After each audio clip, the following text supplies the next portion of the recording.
दोस्तों Redmi ने launch कर दिया अपना Note सीरीज़ के लेटेस्ट फ़ोन जो कि है Redmi Note 13, Redmi Note 13 Pro और Redmi Note 13 Pro Plus। ये तीनों फ़ोन्स आपके अलग-अलग प्राइसिंग सेगमेंट में आते हैं। जो 13 Pro है वो एक बजट सेगमेंट में आता है, 20,000 से बिलो आता है। जो 13 Pro है वो आपका 25,000 के आसपास आता है, मिड रेंज सेगमेंट में आता है, 25,000 टू 30,000 के बीच में आता है। और जो 13 Pro Plus है वो आपका 30,000 से ऊपर आता है, वो मिड रेंज से प्रीमियम मिड रेंज के बीच में आता है। वैसे तो ये तीनों फ़ोन्स काफ़ी अच्छे फ़ोन्स हैं क्योंकि Redmi का जो Note सीरीज़ है वो बहुत ही पॉपुलर सीरीज़ है और Redmi भी इस पे काफ़ी कुछ काम करने की कोशिश करता है, चाहे स्पेसिफिकेशन हो या फिर प्राइसिंग रिलेटेड चीज़ें हो, तो काफ़ी Redmi भी इस पे ध्यान देता है कि अपने Note सीरीज़ के फ़ोन्स पे। तो इस वीडियो में हम एक शॉर्ट कंपैरिजन करेंगे Redmi Note 13 Pro और Redmi Note 13 Pro Plus के बारे में, क्योंकि ये जो दोनों फ़ोन्स हैं ये प्राइसिंग वाइज आसपास ही लाई करती हैं और बहुत ज़्यादा डिफरेंसेस नहीं है इन फ़ोन्स में। तो बहुत सारे कन्फ्यूजन आ जाते हैं कि कौन सा फ़ोन इसमें आपको लेना चाहिए दोनों फ़ोन्स में से। तो वीडियो को बिल्कुल लास्ट तक देखिएगा, आपको ये चीज़ पता चल जाएगा। वैसे देखा जाए तो ये दोनों फ़ोन्स ऑलमोस्ट सिमिलर से ही हैं, बहुत सारे डिफरेंसेस इनमें नहीं है, बट कुछ मेजर डिफरेंसेस हैं इन फ़ोन्स में। वो है इसका डिस्प्ले और इनके परफॉर्मेंस, और प्राइसिंग डिफरेंसेस तो है ही। वैसे Redmi Note 13 Pro जो है वो 3 वेरिएंट्स में आता है, 8GB प्लस 128, 8GB प्लस 256 और 12GB प्लस 512GB।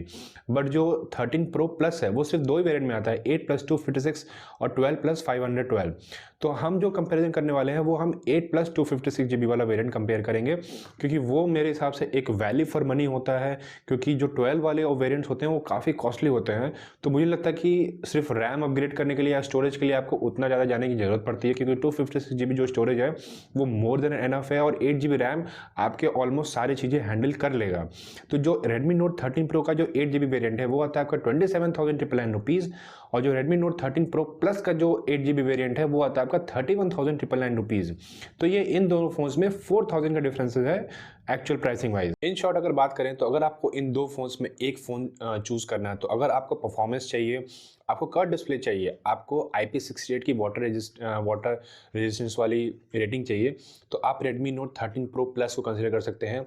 अगर आपको फ्लैट डिस्प्ले पसंद है, आप परफॉर्मेंस से थोड़ा बहुत कॉम्प्रोमाइज़ कर सकते हैं और आपको IP68 की कोई नीड नहीं है, IP54 से आप काम चला सकते हैं, तो आप Redmi Note 13 Pro को कंसीडर कर सकते हैं। कैमरा वाइज बात करें तो दोनों फ़ोन्स में ऑलमोस्ट सिमिलर से कैमरा आते हैं। दोनों फ़ोन्स में 200 मेगापिक्सल का कैमरा आता है, जो कि एक बढ़िया आउटपुट देता है। आपको डे लाइट में काफ़ी अच्छे फ़ोटोज़ मिलने वाले हैं, बट नाइट में और लो लाइट में आपको फ़ोटोज़ उतने अच्छे नहीं मिलने वाले हैं, नॉइज़ेस काफ़ी आपको उसमें मिलेंगे।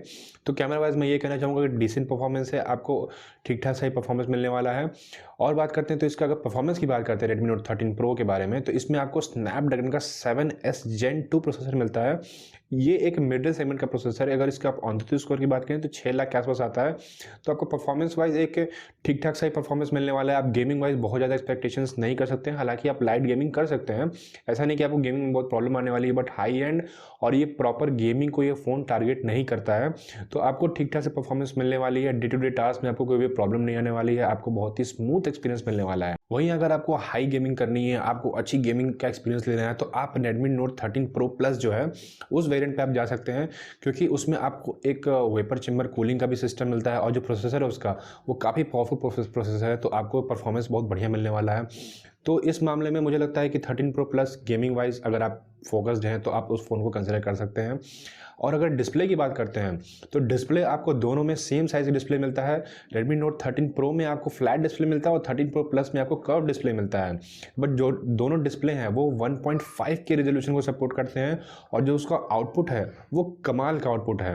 मतलब एमोलेड डिस्प्ले तो है ही, बट जो ये रेजोल्यूशन है वो इतना हाई एंड रेजोल्यूशन है ना कि आपको जो पिक्चर क्वालिटी मिलने वाली है, जो आपका वीडियो कंजम्पशन, जो आपका मीडिया कंजम्पशन होने वाला है वो कमाल का होने वाला है।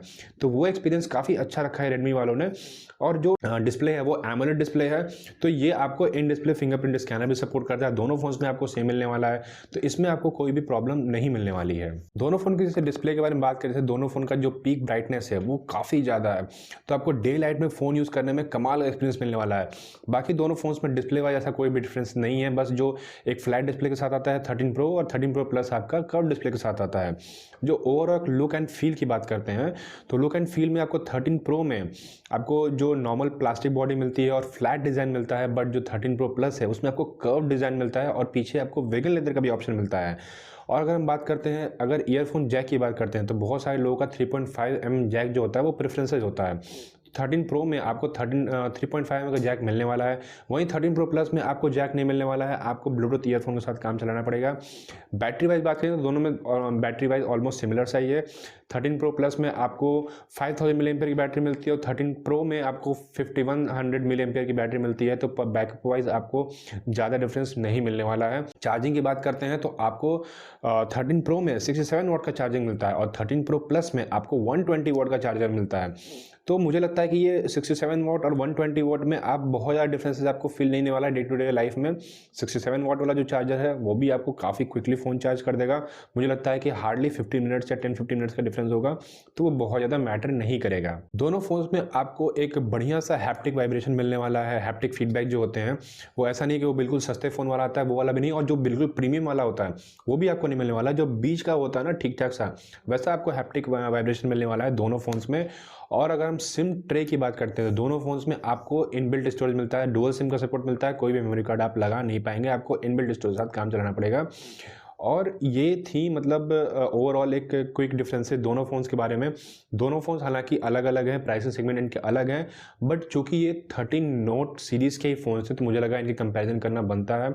और मुझे लगता है कि इन दोनों फ़ोन्स में अगर आप वैल्यू फॉर मनी बात करें कि आपको दोनों फ़ोन्स में कौन सा वैल्यू फॉर मनी लगता है, तो मुझे लगता है 13 प्रो प्लस जो है वो ज़्यादा वैल्यू फॉर मनी है, क्योंकि जिस प्राइस सेगमेंट में आता है उसमें उसका जो प्रोसेसर है वो प्रोसेसर भी जस्टिफाई करता है और प्रोसेसर भी उसको मतलब उतना परफॉर्मेंस देता है, तो आपको प्राइसिंग वाइज वो मुझे ज़्यादा जस्टिफाइड लगता है। वहीं 13 प्रो की बात करते हैं तो ये मुझे लगता है कहीं ना कहीं ये 3-4 हज़ार रुपये ओवर प्राइस्ड है। अगर यही फ़ोन 20-22,000 के आसपास आता तो ये कमाल की डील होती, बट ये 25,000 से अबव है। आपको इसमें कार्ड डिस्काउंट्स और सारे डिस्काउंट्स लगा के आपको 22 के नियर ले आना पड़ेगा।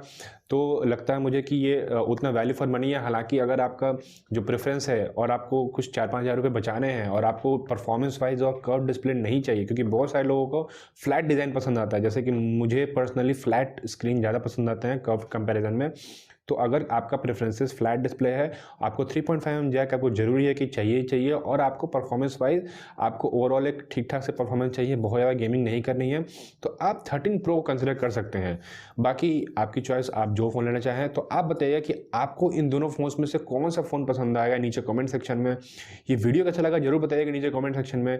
हम मिलते हैं अगले वीडियो में एक नए प्रोडक्ट के साथ, तब तक के लिए